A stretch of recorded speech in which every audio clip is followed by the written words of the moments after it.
Bismillahirrahmanirrahim. Assalamualaikum warahmatullahi wabarakatuh. Hari ini kita akan membahas di pertemuan yang ketiga ini adalah membahas tentang rekonsiliasi bank.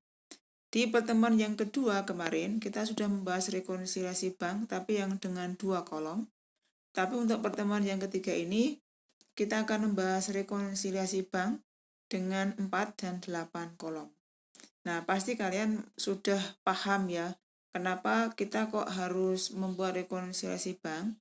Karena pada akhir bulan itu laporan perusahaan dengan laporan bank itu tidak sama. Nah, itu banyak sekali perbedaan. Misalkan ya, terjadi perbedaan itu karena misalnya adanya setoran dalam perjalanan. Misalkan perusahaan sudah setor tapi karena bank belum mencatat, maka terjadi perbedaan. Atau cek yang masih beredar misalkan. Atau bisa juga karena adanya kesalahan baik yang dilakukan oleh bank maupun kesalahan yang dilakukan oleh perusahaan, atau adanya cek kosong. Nah, itu waktu perusahaan menguangkan di bank ternyata ceknya kosong atau tidak cukup dana dan sebagainya. Jadi ada banyak sekali perbedaan-perbedaan yang pasti Anda sudah paham. Nah, sekarang kita membahas rekonsiliasi bank ini yang dengan 4 dan 8 kolom. Nah, di sini intinya bahwa untuk membuat laporan rekonsiliasi bank, kita harus tahu berapa saldo awal, kemudian berapa penerimaannya, dari apa saja, kemudian pengeluaran itu juga apa saja. Nah, setelah adanya saldo awal, kemudian ditambah dengan penerimaan dan dikurangi dengan pengeluaran, maka ketemu saldo akhir. Nah, dan untuk membuat laporan rekonsiliasi bank ini, kita bahas dengan 4 dan 8 kolom, di mana yang 4 kolom itu merupakan perluasan dari metode rekonsiliasi bank untuk saldo kas, sedangkan yang 8 kolom itu merupakan perluasan dari metode rekonsiliasi bank untuk menunjukkan saldo yang benar. Ini bedanya ya. Jadi langkah-langkahnya untuk melakukan rekonsiliasi bank, yang pertama adalah kita membandingkan catatan perusahaan dengan catatan bank. Nah, dalam contoh ini kita lihat bahwa dari catatan kas atau catatan perusahaan, saldo awal saldo akhir Desember 2014 376.800.000. Kemudian ada penerimaan, pengeluaran, dan saldo akhir bulan Januari 2015 adalah sebesar 614.000. Sedangkan dari laporan bank, saldo akhir Desember 2014 atau saldo awal 2015 adalah Rp381.100 dan saldo akhir Januari 2015 adalah sebesar Rp546.700. Jadi terjadi perbedaan saldo antara laporan bank dengan laporan kas atau laporan perusahaan. Kemudian setelah itu kita membuat ringkasan perbandingan. Kita membandingkan antara catatan perusahaan dengan catatan bank. Nah, ini kita bandingkan laporan di akhir Desember 2014 dengan laporan di akhir Januari 2015.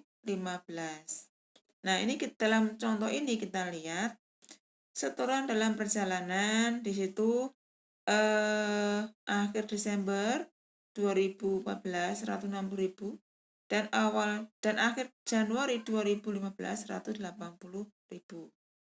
Kemudian cek yang beredar di akhir Desember 2014 172.400 dan akhir Januari 2015 161.200 rupiah. Kemudian adanya jasa giro akhir tahun 2014 sebesar 6.000 dan akhir bulan Januari 2015 8.000 rupiah. Biaya bank akhir Desember 2014 1.200 dan akhir Januari 2015 1.600. Kemudian uang kas yang tidak disetor ini di akhir Januari 2015 besar Rp40.000. kemudian cek kosong di akhir Desember 2014 sebesar 12.000 dan akhir Januari 2015 14.000 rupiah.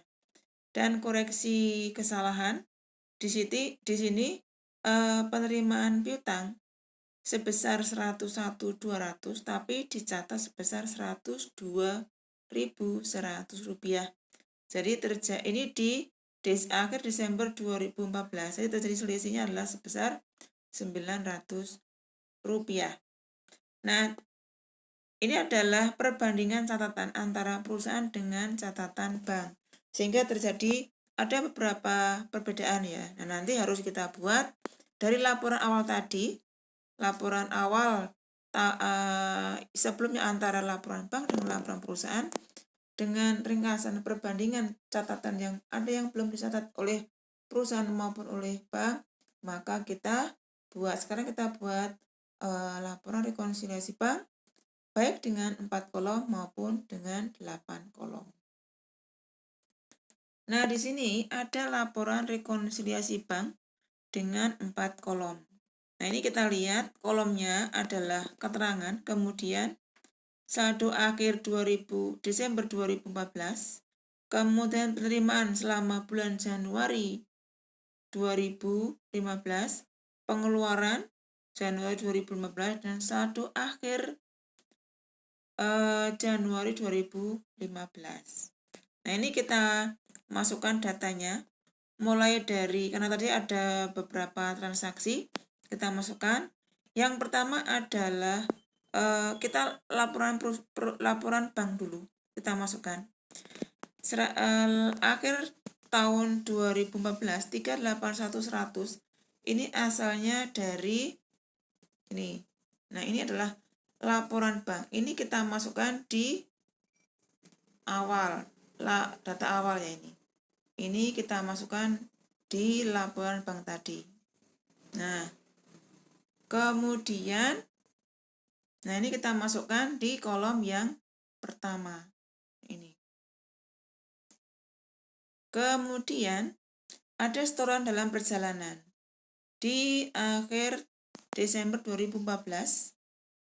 Kemudian ada saldo di akhir Januari 2015. Ini datanya karena setoran dalam perjalanan itu adalah di akhir Desember 2014, maka di penerimaan bulan Januari 2015 ini harus kita keluarkan, maka ini kita kurangkan. Kemudian kita tambahkan dengan saldo akhir, kan itu ada datanya saldo akhir Januari 2015, maka kita masukkan di penerimaan di bulan Januari 2015.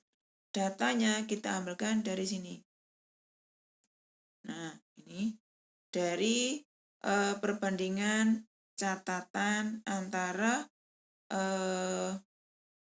perusahaan dengan catatan bank. Nah, ini kita masukkan semua. Jadi ini data ini kita masukkan semua di penyesuaian tadi. Ini kita masukkan di sana. Misalkan, jadi di situ ada setoran dalam perjalanan. Kemudian cek yang beredar. Nah, cek yang beredar ini kan harusnya kita keluarkan di akhir tahun 2014. Maka di pengeluaran 2015 ini harus kita keluarkan, kita kurangkan. Kemudian ditambahkan dengan saldo akhir. Ya, saldo akhir itu kita masukkan di pengeluaran bulan Januari 2015. Kemudian jasa giro. Jasa giro saldo akhir 2014 ini harus kita kurangkan. Dan kita tambahkan di penerimaan bulan Januari 2015. Tapi harus kita kurangi dengan saldo akhir jasa giro bulan Januari saldo akhir Januari 2015. Maka ini kita kurangkan. Biaya bank juga begitu. Di saldo akhirnya harus kita tambahkan ya 1.200. Maka di pengeluaran kita tulis 1.200 dan kita kurangi dengan saldo akhir 2015. Kemudian adanya cek yang belum di-store. Begitu juga dengan cek kosong. Nah, cek kosong itu kita itu saldonya di akhir tahun 2014. Kemudian di penerimaan, karena tadi sudah dikurangkan, maka ini harus kita tambahkan untuk yang saldo akhir. Tapi di pengeluaran bulan Januari harus kita plus juga supaya nanti saldonya sama. Kemudian koreksi kesalahan. Koreksi kesalahan, tadi ada koreksi kesalahan sebesar seharusnya 101.200, tapi perlu dicatat oleh ini dicatat sebesar 102.100. Jadi terjadi kesalahan pencatatan sebesar 900. Maka ini kita tambahkan dan ada di saldo akhir 2014 kita tambahkan. Kemudian karena tadi terlalu besar mengeluarkan ya, kemudian kita tambahkan di saldo akhir bulan Januari 2015. Setelah data yang kita masukkan semua, kita lihat saldonya. Jadi nanti tadi misalkan saldo akhir 2014 laporan bank itu 381.100, kemudian ditambah dengan setoran dalam perjalanan 160.000, dikurangi cek yang beredar 172.400, dikurangi dengan jasa giro 6.000, ditambah biaya bank 1.200, ditambah cek kosong 12.000, dan koreksi kesalahan 900. Ini saldonya adalah 376.800. Ini saldo catatan perusahaan ini harus sama dari ini. Saldo yang terakhir di sini harus sama dengan saldo kas perusahaan 376 misalkan ya, kita lihat. Nah, ini harus sama dengan yang ada di sini. Nah, ini harus sama dengan di sini. Jadi setelah kita buat penyesuaian, maka saldo tadi kan saldo bank dulu kita buat di awal, kemudian ditambah atau dikurangi dengan penyesuaian, maka saldo kas perusahaan tadi yang sudah dicari harus sama seperti catatan kas perusahaan. Nah, ternyata setelah kita hitung saldonya sama. Itu yang memang harus sama ya. Kalau di sini tidak sama berarti salah. Kemudian ini yang 4 kolom. Sekarang yang kita lihat yang 8 kolom. Kalau yang 8 kolom, tadi kan untuk mencari saldo yang benar ya. Kalau yang 8 kolom itu pengembangan saldo yang benar. Untuk yang 8 kolom ini, tadi yang 4 kolom, misalkan saldo akhir Desember 2014, ini kita bagi 2 kolom. Kolom yang pertama adalah kolom bank, kemudian kolom yang kedua adalah perusahaan. Begitu juga dengan penerimaan bulan Januari, pengeluaran bulan Januari, dan saldo akhir Januari 2015. Kalau kolomnya tadi yang 4 kolom itu hanya 4 kolom, sekarang dari 4 kolom, masing-masing kolom itu dibagi menjadi 2 kolom, masing-masing 2 kolom. Jadi menjadi 8 kolom. Nah, ini kalau yang bedanya, kalau yang 4 kolom, kalau 4 kolom tadi adalah pengembangan dari untuk metode rekonsiliasi bank untuk saldo kas. Nah, ini untuk yang perluasan dari rekonsiliasi bank untuk saldo kas, sedangkan yang 8 kolom untuk perluasan untuk menunjukkan saldo yang benar. Jadi ini untuk kalau yang 4 kolom untuk saldo kas, tapi yang 8 kolom untuk menunjukkan saldo yang benar. Nah, yang benar itu seperti apa? Nah, ini kita lihat. Yang rekonsiliasi bank yang 8 kolom, saldo awal itu adalah baik bank atau perusahaan, kita lihat saldo awal atau jumlah sebelum koreksi itu yang dari tadi yang poin yang pertama, itu saldo awalnya.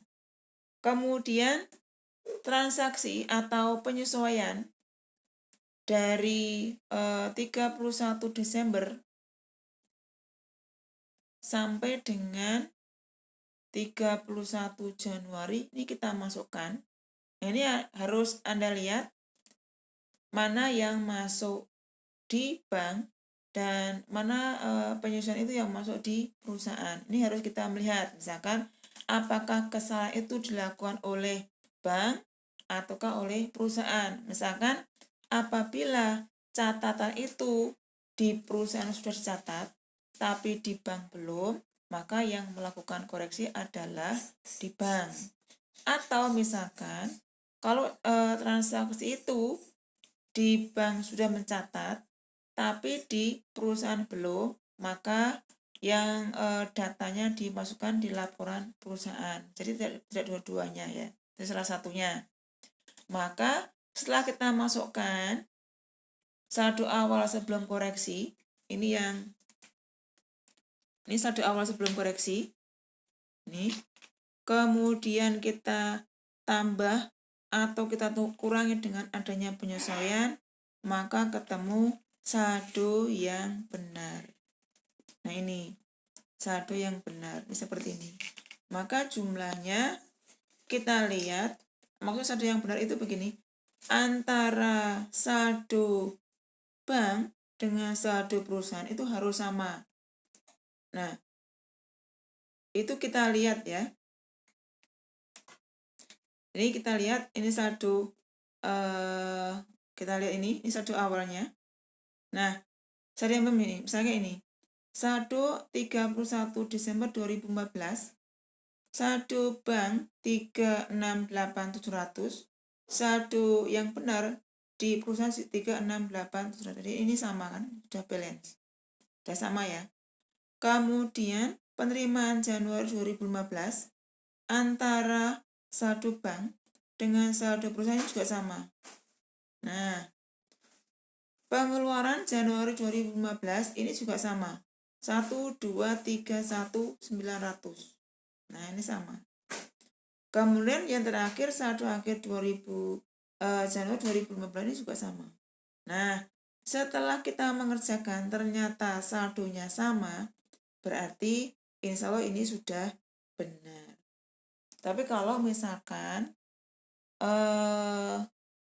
saldonya setelah kita membuat laporan rekonsiliasi bank yang 8 kolom, ternyata misalkan salah satu kolom itu misalkan apakah saldo akhir Desember 2015 ataukah penerimaan Januari 2015 ataukah pengeluaran ataukah saldo akhir Januari 2015, ternyata ada yang kolom itu, dua kolom itu ada yang tidak sama, misalkan selisih Rp1 misalkan, berarti itu masih salah.